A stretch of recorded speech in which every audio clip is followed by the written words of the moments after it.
We know the causes and effects of stress have been recognised since ancient times, and early research focused on the extremes of stress associated with war. Shell shock was a classic example. Now known as combat stress reaction, it consists of fatigue, slowed reactions, difficulty prioritising and making decisions, and a sense of disconnection from the environment around us. It is a normal short-term reaction to extreme stress. Outside the context of war, these extremes are rare. Mainstream research has focused on lower levels of stress, which are more common but sustained over longer periods of time. This change from short-term extremes to milder but sustained stress has changed what we mean by the word. Most research outside of warfare involves asking people if they feel stressed, and the word has therefore come to mean self-reported stress. Stress originates from the demands placed upon us, which are called stressors, but the relationship between stressors and the reported stress is indirect. The direct cause of reported stress is when the demands placed on us exceed our ability to cope with them. Having a mortgage commitment of £2,000 a month is a fixed stressor. The stress it would cause to someone on an average income would be considerable, but to someone on a high income it would be less so. Our ability to cope with stressors depends on our stress coping resources. Resources are more important factors than stressors. Most surveys show that the worst stress among workers is suffered by those who are low in an organisation's hierarchy.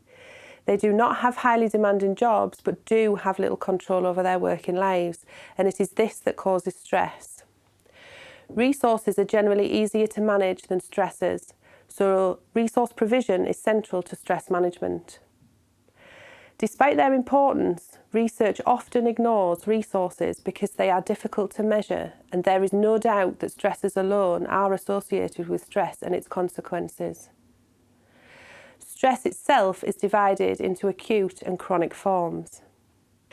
Acute stress is the fight or flight reaction to alarming situations and sudden severe stressors. The effects include fear, anger, and fixation on narrow issues. Acute stress is less common than chronic stress and is usually unpredictable. Chronic stress is a consequence of cumulative demands at home and at work. These include ongoing commitments, tasks that must be completed, frequent interruptions, unnecessary tasks, and poor communication. Chronic stressors tend to be the main target for stress management, and numerous studies have shown that 20 to 40% of working people report working under stress, with stress-related health problems or sick leave. In the UK, stress is the second most commonly reported work-related health problem after musculoskeletal disorders. The current cultural and political climate in the West tends to be sympathetic of stress-related problems and compensates for them. These problems are wide-ranging, they depend on self-reporting and are generally not amenable to objective testing. They are associated with substantial secondary gain, such as prolonged paid absence from work.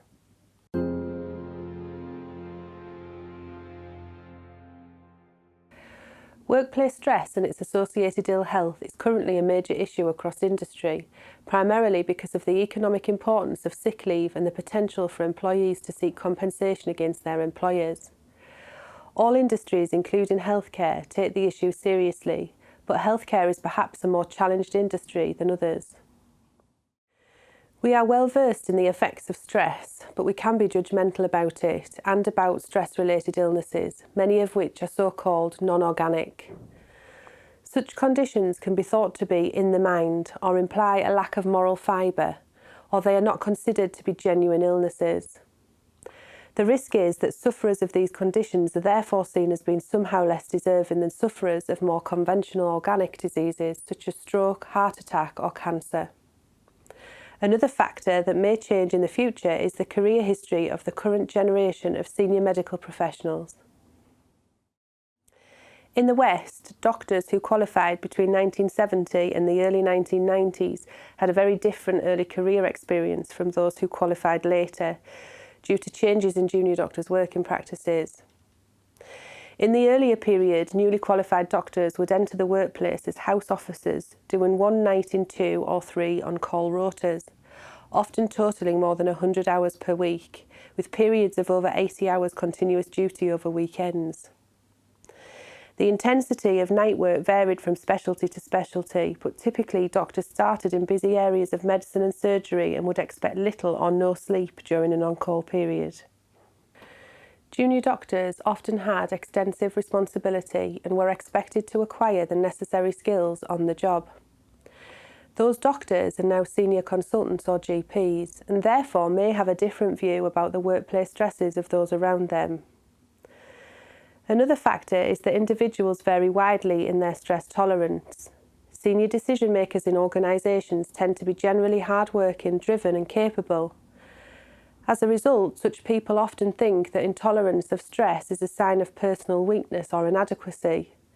They are frequently tolerant of stress themselves, or if they are intolerant, refuse to admit the fact, and tend to believe, as did US President Harry S. Truman, that people who cannot stand the heat should get out of the kitchen.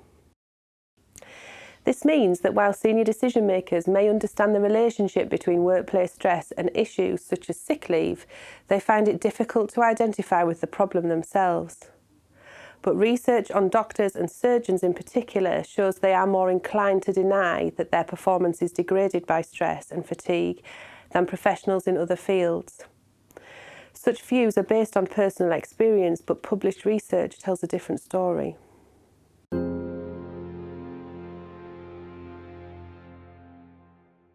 Stress-related illness is common among healthcare staff and is associated with significant impairment of patient care. A final point to bear in mind over the coming videos is that when planning stress-reducing interventions, what we really want to know is their likely effect on measures such as sickness absence and staff turnover. However, the amount of research available is minimal, as we will see.